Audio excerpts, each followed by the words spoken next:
Paper can make you feel rich long before you are. A new note, a bigger budget, an index climbing across the screen. On the surface, it looks like progress. Underneath, it's a costume. Governments have a simple way to fake wealth. They print what they cannot earn and borrow what they cannot tax, then let inflation and tidy statistics tell the rest of the story. Welcome to Money Lore. Today we pull off the mask of paper prosperity, how nations manufacture the feeling of growth with money and debt, why it seems to work for a while, and why the bill always finds its way to your kitchen table.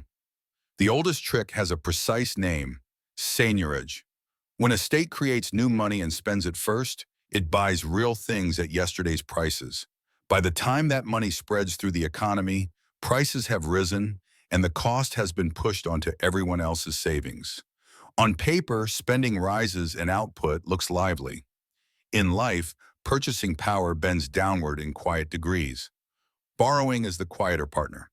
Deficits let leaders deliver benefits now and push the pain into the future. A bond is a promise that doesn't appear on the grocery receipt until it does.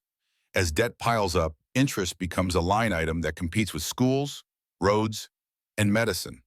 The numbers still look calm, but more of the budget starts paying for yesterday instead of building tomorrow. Holding it all together is a technique with a polite name: financial repression.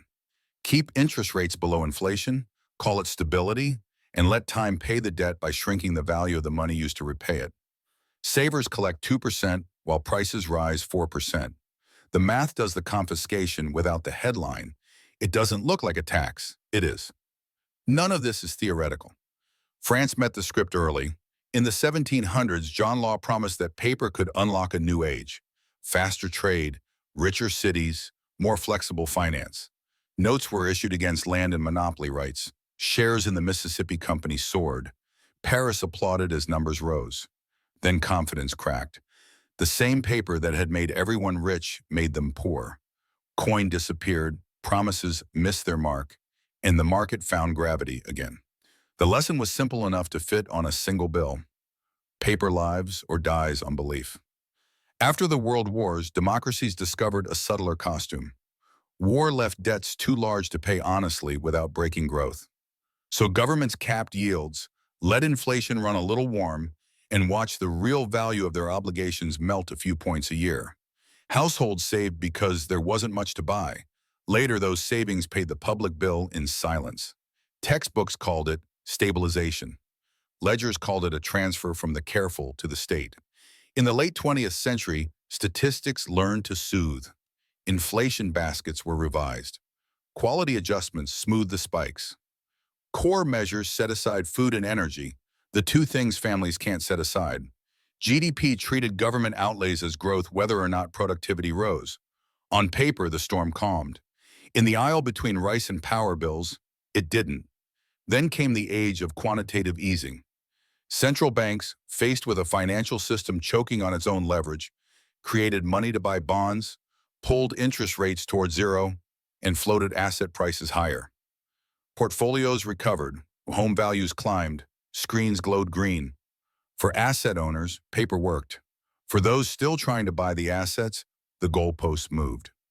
Wealth rose where it already lived and felt theoretical where it didn't.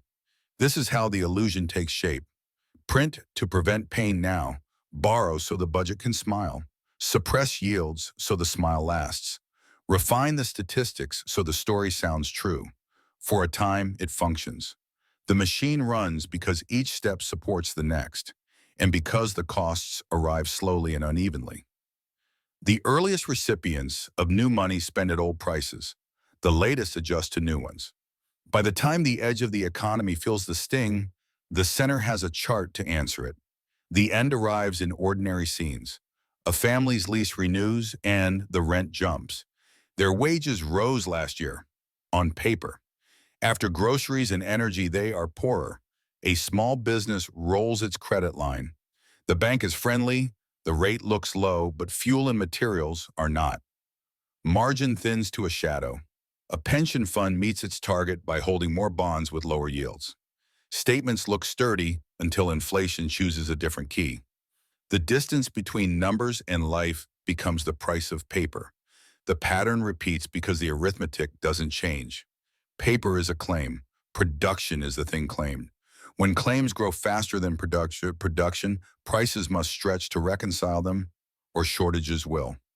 If neither is allowed to speak, confidence leaves. When confidence leaves, money demands a higher yield to stay, or it runs until something credible invites it back. It's tempting to imagine conspiracy where incentives suffice. Deficits win elections. Rising asset prices make households feel safe. Lower yields make debt look manageable. The machine is popular because it works first for the hands at the controls. Governments spend at the old price level, contractors book revenue, asset holders reprice upward. Only later do the ripples reach the edges where wages lag and staples bite. And when the edge complains, the center says, look at the index. Seeing through the costume isn't complicated. Watch the spread between your lived basket and the official comfort. If your week gets more expensive, faster than the chart says, believe you're weak. Watch the interest bill. When servicing debt crowd is out, what creates income? Paper has taken the wheel. Watch maturities. Short loans rolling into higher rates aren't forecasts. They're fuses. Watch the language. When every problem meets a balance sheet, public or central bank, you're not seeing policy, you're seeing time shifting. And above all, watch trust. When savers move toward what the printer can't copy, productive businesses, energy, land, outside currencies, the story has already changed tense. None of this means printing never helps. In a crisis, liquidity can buy the time needed to repair. But paper that buys time and paper that pretends are not the same.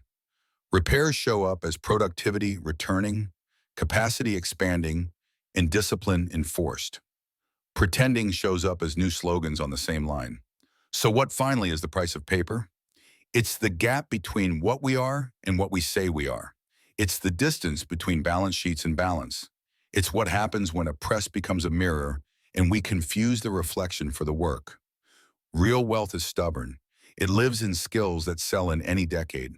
In capacity, fields, factories, code and grids that turn effort into goods. In relationships that outlast cycles. And in institutions that keep their word when it's expensive. Paper can count those things. It cannot replace them. When a nation remembers that difference, its money tells the truth again. When it forgets, the numbers rise while the value falls, until the value is too low to keep the number believable. That's how states fake wealth, with ink, with IOUs, and with the confidence of people who haven't yet checked the price of their week. And that is how the theater ends, with a kitchen table that refuses to believe a chart. If this helped you see the difference between numbers and value, subscribe. History holds the pattern, and money lore will keep it plain.